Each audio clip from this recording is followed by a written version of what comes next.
আমি একটা আহ্বান জানাবো যে তাদের গণ অধিকার পরিষদের অঙ্গ সংগঠন ছাত্র যুব শ্রমিক অধিকার পরিষদের নেতৃবৃন্দ কুষ্টিয়ার উন্মাদ এমপি আমির হামজার বক্তব্যের একটি প্রতিবাদ করেছিল শান্তিপূর্ণভাবে। তার প্রতিবাদে আমির হামজার গুন্ডা বাহিনী আপনারা দেখেছেন যে গাড়িতে হকি স্টিক, বেসবল ব্যাট এবং আপনার রামদা সহ দেশীয় অস্ত্রশস্ত্র, রড, লাঠিসোঁটা নিয়ে সেই প্রতিবাদকারী গণ অধিকার পরিষদ অঙ্গ সংগঠনের নেতা কর্মীদের উপরে হামলা করেছিল এই উন্মাদ এমপি আমির হামজার গুন্ডা বাহিনী, জামাত শিবির বাহিনী।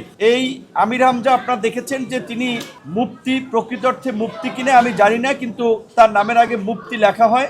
তো এই ধরনের লোক একজন আলেম হিসেবে মোটামুটি পরিচিত, ওয়াজ টস করে আমরা দেখি, ওয়াজের মাঠে বক্তৃতা দেয়, কিন্তু তার ওয়াজে দিন, হেদায়েত কিংবা ইসলাম ধর্মের চেয়ে নারীদের দেহ কিংবা তার নারী সংসদ সদস্যদের ফিগার বর্ণনা করা, আপনারা শুনেছেন ওই বলিউড অভিনেত্রী রাশমিকা মান্দানার সৌন্দর্য বর্ণনা করেন, কিংবা নারী সংসদ সদস্য, আমাদের সম্মানিত সংসদ সদস্য রুমিন ফারহানা এবং আমাদের মাননীয় প্রতিমন্ত্রী ফারজানা শারমিন পুতুলকে সহ নারী সংসদ সদস্যদেরকে নিয়ে যে কুরুচিপূর্ণ মন্তব্য করেছে সেটা এখানে বলার অবকাশ রাখে না। শুধু এটাই নয়, তিনি মাননীয় প্রধানমন্ত্রীর রাজনৈতিক সহকারী জনাব রাশেদ খান থেকে শুরু করে সরকারের বিভিন্ন পর্যায়ের এমপি মন্ত্রীদের নিয়ে আপনারা শুনেছেন এর আগে মাননীয় প্রধানমন্ত্রী এবং আমাদের দেশনেত্রী বেগম খালেদা জিয়ার ছোট ছেলে আর জনাব আরাফাত রহমান কোকোকে নিয়েও তিনি বাজে মন্তব্য করেছেন। এটা অত্যন্ত একটি জঘন্য কাজ।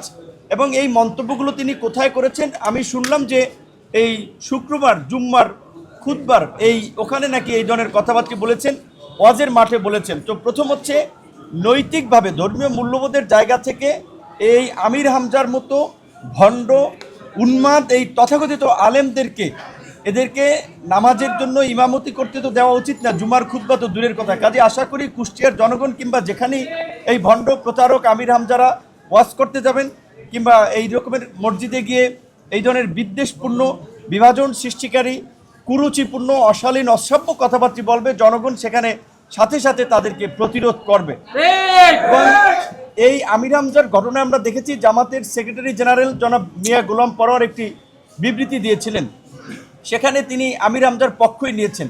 তো তার মানে এটা বোঝা গেছে যে এই আমির হামজার উন্মাদনা কিংবা তার এই যে বিকৃত রুচির পরিচয়, বিকৃত মানসিকতার কর্মকাণ্ড, এগুলোকে জামাত সাপোর্ট করছে।